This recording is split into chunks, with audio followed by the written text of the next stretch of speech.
Praise the Lord. பிரியமானவர்களே, இயேசு கிறிஸ்துவின் நாமத்திலே உங்களை பைபிள் இன்டெப்த் என்கிற இந்த நிகழ்ச்சிக்கு அன்புடன் வரவேற்கிறேன்.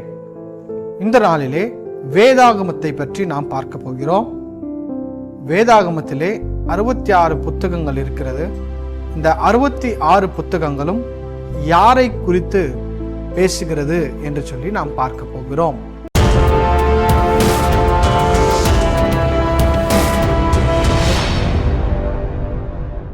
இந்த 66 புத்தகங்களும் யாரை குறித்து பேசுகிறது என்று சொன்னால், எபிரேய அடிப்படையிலிருந்து நாம் பார்ப்போம் என்று சொன்னால், ஆதியாகமம் 1ஆம் அதிகாரத்தில் இருக்கிற முதல் வார்த்தையும் வெளிப்படுத்தலில் இருக்கிற கடைசி வார்த்தையும் நாம் எடுத்துக்கொள்வோம். முதல் வார்த்தை பெரிஷித், வேதத்தின் கடைசி வார்த்தை ஆமென். அப்போ இந்த பெரிஷித்தில் முதல் எழுத்து ப, வேதத்தினுடைய கடைசி எழுத்து எபிரேயத்தில் நுன், நமக்கு இன். அப்பொழுது ப இன் பென் என்கிற இந்த கோர்வையை நாம் பார்க்கும் பொழுது, பென் என்று சொன்னால் என் குமாரன் என்று சொல்லி அர்த்தம். முழு வேதாகமமும் எதை பற்றி பேசுகிறது என்று சொன்னால், தேவனுடைய குமாரனை பற்றி பேசுகிறது.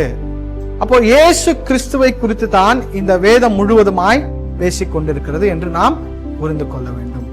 அது எப்படி என்றால், பழைய ஏற்பாடு புதிய ஏற்பாடு என்று 2 பாகங்கள் நமக்கு இருக்கிறது. இந்த பழைய ஏற்பாடு முழுவதுமாய் எதை பற்றி பேசுகிறது என்று சொன்னால், இயேசு கிறிஸ்துவின் முதல் வருகையை குறித்து பேசுகிறது. முதல் வருகை என்று சொன்னால், அவர் பிறக்க போகிறார் என்று சொல்லுகிற அந்த தீர்க்க தரிசனங்களை குறித்து, அதற்கான ஆயத்தங்களை குறித்து எழுதப்பட்டிருக்கிறதான் பழைய ஏற்பாடு. அதே நேரத்திலே புதிய ஏற்பாடை நாம் பார்த்தோம் என்று சொன்னால், இயேசு கிறிஸ்துவின் பிறப்பும் இயேசு கிறிஸ்துவினுடைய வரலாறும் அதோடு கூட சேர்ந்து இயேசு கிறிஸ்துவின் 2வது வருகை குறித்தும் எழுதப்பட்டிருக்கிறது. அந்த 2வது வருகை எப்படி வருவார் என்று எழுதப்பட்டிருக்கிறது. பழைய ஏற்பாடு இயேசு கிறிஸ்துவின் முதல் வருகைக்கான இஸ்ரவேலர்களுடைய ஆயத்தத்தை பற்றி பேசுகிறது. புதிய ஏற்பாடு இயேசு கிறிஸ்துவின் 2வது வருகைக்காக சபை எப்படி ஆயத்தப்பட வேண்டும் என்று சொல்லி பேசுகிறது. அப்போ இயேசு கிறிஸ்துவை பற்றி தான் இந்த வேதம் பேசிக்கொண்டிருக்கிறது. அப்போ இயேசுவை மாத்திரம் ஆராதித்தால் போதுமா? இயேசுவை மாத்திரம் புரிந்து கொண்டால் போதுமா? அப்ப முழு வேதாகமும் இயேசுவை பற்றி தான் பேசுகிறதா, பிதாவை பற்றி பேசவில்லையா, பரிசுத்தாவியை பற்றி பேசவில்லையா என்று சொன்னால் அப்படி இல்லை. எப்படி இதை புரிந்து கொள்ள வேண்டும் என்றால், இயேசு கிறிஸ்துவை பற்றி தான் பேசுகிறது. ஆனால் இயேசு கிறிஸ்துவின் மூலமாய் நாம் பிதாவை புரிந்து கொள்கிறோம். இயேசு கிறிஸ்துவின் மூலமாய் பரிசுத்தாவியானவரை பெற்றுக் கொள்கிறோம்.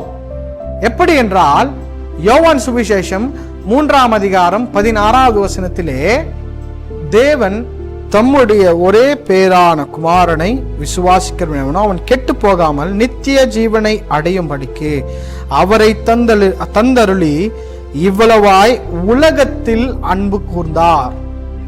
இங்க என்ன புரிகிறது? இயேசுவை கொடுத்தார் என்று சொல்லுகிற காரியத்தை நாம் படிக்கும் பொழுதே தேவனுடைய அன்பை நாம் இங்கே புரிந்து கொள்கிறோம். அதற்கு தான் சொன்னேன், இயேசுவின் மூலமாய் பிதாவை புரிந்து கொள்கிறோம், இயேசுவின் மூலமாய் பரிசுத்த ஆவியை நாம் பெற்றுக்கொள்கிறோம். இயேசு கிறிஸ்துவே சொல்லுகிறார், யோவான் சுவிசேஷம் 14ஆம் அதிகாரம் 6வது வசனத்திலே, அதற்கு இயேசு, நானே வழியும் சத்தியமும் ஜீவனுமாய் இருக்கிறேன், என்னை அல்லாமல் ஒருவனும் பிதாவினிடத்தில் வரான்.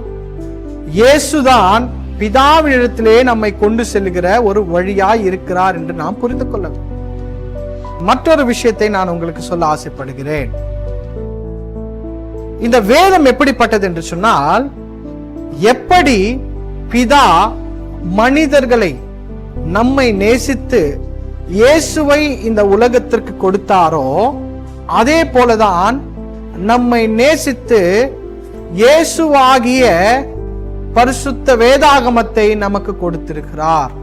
யோவானிலே எழுதப்பட்டிருக்கிறது 1ஆம் அதிகாரத்திலே, ஆதியிலே வார்த்தை இருந்தது, அந்த வார்த்தை தேவனிடத்தில் இருந்தது, அந்த வார்த்தை தேவனாகவே இருந்தது என்று சொல்லி எழுதப்பட்டிருக்கிற வார்த்தையின் பிரகாரமாக எப்படி இயேசு கிறிஸ்துவை இந்த உலகத்துக்கு தந்தாரோ, இயேசு கிறிஸ்துவை குறித்து அறிந்து கொள்ளும்படி வேதத்தையும் நமக்கு தந்திருக்கிறார். அப்ப இயேசு கிறிஸ்துவை மாத்திரமல்ல, இயேசு கிறிஸ்துவின் மூலமா எப்படி பிதாவின் அன்பை குறித்து புரிந்து கொள்கிறோம், இயேசு கிறிஸ்துவின் மூலமாய் பரிசுத்தாவி எப்படி பெற்றுக் கொள்கிறோமோ, அதே போல இந்த வேதத்தை படிக்கும் பொழுது பிதாவின் அன்பையும் பரிசுத்தாவியானுடைய துணையும் நாம் பெற்றுக்கொள்கிறோம். அப்பொழுது இயேசு கிறிஸ்துவும் நம் கையில் இருக்கிற வேதமும் ஒன்றுதான். இவைகள் ரெண்டுமே தேவன் அன்பாக நமக்கு கொடுத்திருக்கிற காரியம். ஆகையால் இயேசு கிறிஸ்துவின் மூலமாய் தேவனையும் பரிசுத்தாவியானவரையும் அறிந்து கொள்ள பெற்றுக்கொள்ள நாம் வேதத்தை வாசிப்போம், வேதத்தின் மேல் பிரியமாயிருப்போம், வேதத்தை நேசிப்போம். கர்த்தர் நம்மை ஆசீர்வதிப்பாராக. ஆமென்.